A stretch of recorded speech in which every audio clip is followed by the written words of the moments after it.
Saudara, apakah yang bisa jadi penghambat untuk menyelesaikan konflik Amerika Serikat dan juga Iran? Dan apa peran yang bisa diambil Indonesia untuk mendamaikan semua pihak yang bertikai? Kami membahasnya bersama dengan Wakil Presiden ke-10 dan ke-12 Republik Indonesia, Pak Yusuf Kala, yang telah bergabung bersama kami di Kompas Petang. Selamat sore, Assalamualaikum Pak JK. Waalaikumsalam. Pak JK, tadi dalam wawancara Pak JK bilang bahwa konflik di Timur Tengah, khususnya Amerika Serikat dan juga Iran ini tidak sesederhana yang dibayangkan. Mengapa demikian?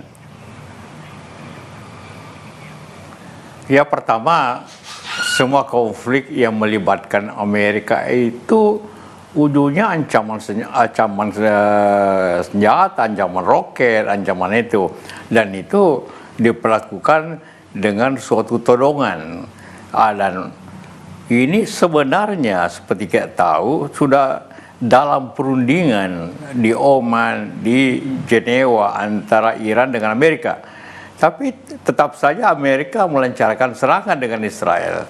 Jadi memang niatnya Amerika itu bukan niat baik untuk berunding, tidak. Hanya untuk alasan bahwa dia ingin menguasai, menyerang pemerintahan tertentu. Jadi semua perundingan tidak akan tercapai, berunding langsung aja tidak dicapai. Apalagi ya tentu niat baik ini dari presiden, tentu kita hargai. Namun ini situasi sangat sulit untuk didamaikan sampai dengan Iran menyerah. Di situ targetnya. Dia sudah Khomeini saja sudah wafat, dan ini apalagi yang lain, dan mereka mengancam akan menghabisi itu. Inilah ciri yang Amerika. Hal itu dilakukan di Irak, hal itu dilakukan di Afghanistan, hal itu dilakukan di Libya. Jadi memang ini Amerika membuat imperialisme baru kepada negara-negara itu. Jadi sulit diatasi hal tersebut sampai dengan dia juga mengalami kekalahan. Contohnya di Vietnam, di Afghanistan, setelah 10 tahun, 20 tahun perang, dia lari juga Amerika itu. Jadi menurut Pak JK, kalau seandainya solusi yang ditawarkan adalah perundingan, duduk bersama untuk membahas perdamaian antara Amerika Serikat dan Iran, ini kemungkinan kecil bisa terrealisasi ya? Sulit sekali. Jangan lupa seperti saya katakan, mereka sedang berunding. Mereka sedang berunding. Ini kan masalahnya masalah nuklir antara Iran dengan lain dan juga balistik. Di dalam pihak harga diri Iran juga tentu tidak ingin berlakukan seperti itu. Seperti itu. Jadi memang apalagi dengan Israel. Israel dengan Iran sudah musuh yang sejak lama. Karena Iran membela Hizbullah dan Hamas, membantu lah begitu, sehingga terjadilah suatu kolaborasi, suatu kelompok grup antara Amerika dan Israel menghantam Israel itu dengan dua kepentingan bersama. Jadi sulit sekali untuk didamaikan seperti itu. Sulit didamaikan, suatu perdamaian tapi selalu ada konsepnya win-win. Oke. Bagaimana?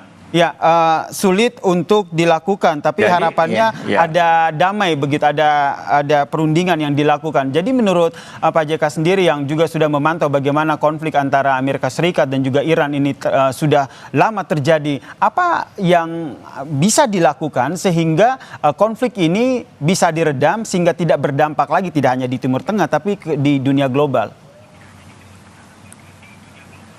Lihat semua perang yang dilakukan oleh Amerika, Vietnam, di Korea, di Afghanistan, di Irak, di Libya, tidak pernah ada perundingan sampai dia menghancurkan negeri itu, dan kemudian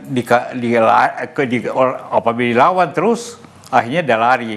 Karena itulah maka Amerika sekarang tidak pernah lagi mengadakan peperangan dengan infanteri, dengan memasuki orang, ingin menaklukkan. Tidak, semua dengan roket, dengan bom, dengan apa macam-macam. Jadi agak sulit. Ini mereka sudah berpikiran menghancurkan negaranya orang lain. Tidak ada lagi kemungkinan untuk perundingan. Hanya satu, apabila Iran menyerah. Nah, inilah sulitnya. Tidak ada cara lain, tidak ada perundingan selain Iran menyerah bagi dia. Menyerah itu artinya hancurkan dia punya nuklir, ganti pemerintahan, itu mungkin berhenti. Baik, dan tentu saja Indonesia ingin berperan dalam konflik ini dalam rangka untuk memediasi kedua belah pihak begitu. Kemlu sendiri sudah menyebut bahwa Presiden Prabowo siap untuk menjadi mediator. Tanggapan Anda soal hal ini? Seperti saya kata, ini harus dihormati niat yang baik. Tapi suasananya bukan suatu mudah, apalagi sudah diserang. Apalagi dua negara, 2 lawan 1. Jadi kemudian kalau perdamaian itu apa yang dapat diserahkan, win-win situasi, apa yang dapat ditawarkan. Ya, kalau perang begini dengan kekuatan militer yang begitu besar, maka tinggal satu, Iran menyerah atau tidak. Itu saja. Sudah sulit adanya suatu penyelesaian damai, sudah sulit. Ya, berusaha tentu ada baiknya, tapi sudah sangat sulit untuk mendamaikan kekuatan sebesar ini lawan Iran dalam situasi dikepung seperti ini. Apalagi negara-negara Arab juga, apakah itu Qatar, apakah itu Emirat, Saudi, Bahrain, itu juga sekarang terlibat dalam arti Iran menyerang itu karena di situ ada pangkalan militer Amerika. Baik, jadi menurut Pak JK sendiri, itu hadiah karena itu Amerika lawan dia. Jadi menurut Pak JK sendiri apa yang bisa bisa dilakukan oleh Indonesia sendiri sebagai upaya untuk berkontribusi dalam langkah damai antara konflik Amerika Serikat dan Iran ini? Ya, tentu kita mendorong adanya suatu upaya, mendorong PBB mengambil langkah itu, mengecam seperti itu, memberikan opini kepada dunia ini. Indonesia kan masuk dalam Board of Peace, mungkin itu bisa coba dipergunakan itu Board of Peace untuk mengendalikan perdamaian. Tapi kalau kita melihat sifatnya, caranya Trump menangani masalah begitu, ya sulit sekali. Menarik ini apa yang disampaikan Pak JK begitu, bisa ditempuh dengan jalur lewat Board of Peace begitu kan, kita juga masuk dalam keanggotaan di situ. Kira-kira menurut Pak JK sendiri dengan menyampaikan ataupun memberikan arahan ataupun menyampaikan seruan untuk damai antara kedua belah pihak melalui BOP sendiri itu bisa jadi salah satu langkah yang realistis yang saat ini bisa dilakukan? Boleh-boleh saja tentu, tapi contohnya 2 tahun perang atau lebih tahun antara Israel dengan Gaza, semua dunia mendorong agar damai tidak tercapai. Semua dunia. Ini juga nanti semua orang minta berhenti, tapi Amerika ini dua orang antara Trump dan Netanyahu, dua-duanya memang suatu pikiran yang sangat keras dan sangat labil cara berpikirnya untuk menghantam orang seperti itu. Sulitnya di situ. Lalu bagaimana Pak JK melihat peran dari negara-negara lain yang juga memiliki kekuatan yang juga bisa dikatakan besar begitu seperti Tiongkok, kemudian Rusia, negara-negara Timur Tengah lainnya. Apakah mereka ini juga punya peran yang cukup strategis begitu dalam upaya mendamaikan konflik antara Amerika Serikat dan Iran ini? Atau sebaliknya Amerika Serikat sendiri tidak peduli siapapun yang akan mengupayakan perdamaian, dia akan tetap menyerang Iran sampai Iran kalah seperti yang tadi Anda sampaikan? Ya, Tiongkok, Rusia akan membantu Iran dalam bentuk pernyataan dan juga mengirimkan radar, senjata yang perlu. Tapi China dan Rusia saya yakin tidak mau terlibat dalam perang. Karena kalau itu mereka terlibat, Iran akan terlibat Perang Dunia Ketiga. Perang Dunia Ketiga. Dan itu sangat berbahaya untuk dunia ini, sangat berbahaya untuk kita semua. Jadi ya, saya kira solusinya adalah Iran akan diserang habis-habisan, mungkin akhirnya dia ganti pemerintahan, dia akan mungkin ke perintah baru yang akan bekerja sama. Ya, akhirnya juga jangan lupa juga Amerika selalu mencari sumber daya alam di Iran, tentu kaya minyak, salah satu bekas minyak terbesar di dunia ini, salah satu.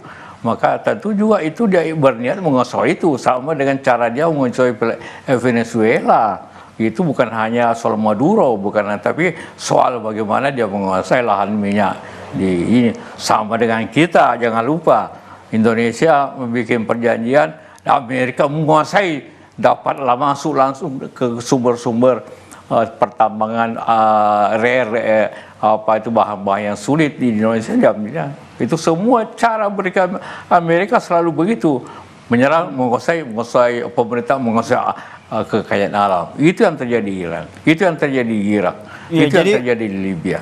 Karena jadi menurut Pak JK sendiri bukan hanya soal nuklir ya, tapi karena ada minyak di situ sehingga itu yang menjadi salah satu alasan Amerika Serikat menyerang Iran, dan Iran akhirnya mengambil langkah tegas menutup Selat Hormuz yang menjadi salah satu sentra perputaran minyak dunia begitu. Apa yang dampaknya terhadap dunia? Tempat dunia pertama harga minyak akan naik hari Senin. Lihat aja akan naik. Seperti itu. Kemudian bagi kita juga Indonesia efeknya dalam 1 bulan akan datang kita akan kesulitan BBM. Karena kita 1 juta barrel per hari kita impor umumnya dari Timur Tengah. Umumnya sebelum saya Timur Tengah. Amerika mewajibkan, tapi kapan? Jauh. Dan kita dari Saudi, dari Iran, dari Kuwait, dari seperti itu, Emirat. Nah, semua sekarang tertutup sekarang ini. Yang mudah-mudahan cepat selesai. Karena ini akan berakibat juga ekonomi kita, logistik kita. Seperti sekarang ini, orang ke Timur Tengah sudah bisa. Orang ke Eropa pun sekarang sulit. Terkecuali lewat Jepang, mungkin lewat Kutub Utara, baru bisa sampai ke Eropa. Dan itu semua berarti sistem ekonomi, logistik, lainnya kita akan, Indonesia akan kesulitan menghadapi situasi seperti ini. Ekspor kita pasti terhalang. Baik, terakhir Pak JK, sebagai Wakil Presiden ke-10 dan 12 dan juga mengikuti betul bagaimana konflik di Timur Tengah, apa saran dari Anda, langkah yang diambil pemerintah Indonesia dalam upaya untuk memberikan perdamaian antara konflik di Amerika Serikat dan Iran? Ya, tentu mengeluarkan pandangan, mengeluarkan sikap. Memang kita akan sulit. Kita netral, Iran itu negara yang teraniaya. Dia negara Islam. Dia dekat dengan Indonesia. Amerika, Israel, jadi harus berada, ya kalau mau mendamaikan harus berada di tengah. Tapi berada di tengah saja tidak cukup untuk kondisi masyarakat kita dewasa ini seperti itu. Maka karena kita selalu berpihak kepada orang yang sulit, orang yang diserang. Nah, kita tidak pernah berpihak kepada orang yang menyerang. Itu masalahnya di Indonesia, kita, di politik kita itu. Jadi kita, pemerintah harus hati-hati mengambil sikap, ya tentu mengecam pihak seperti itu. Karena kita punya historis juga hubungan dengan Iran seperti itu. Baik, kita nantikan. Yang jelas niat dari pemerintah Indonesia baik ya, ingin memberikan kontribusi dalam perdamaian antara Amerika Serikat dan juga Iran, konflik yang masih tengah terjadi saat ini. Terima kasih Wakil Presiden ke-10 dan 12 Yusuf Kala telah berbagi perspektif dan pandangannya di Kompas Petang. Salam sehat Pak JK. Baik, terima kasih.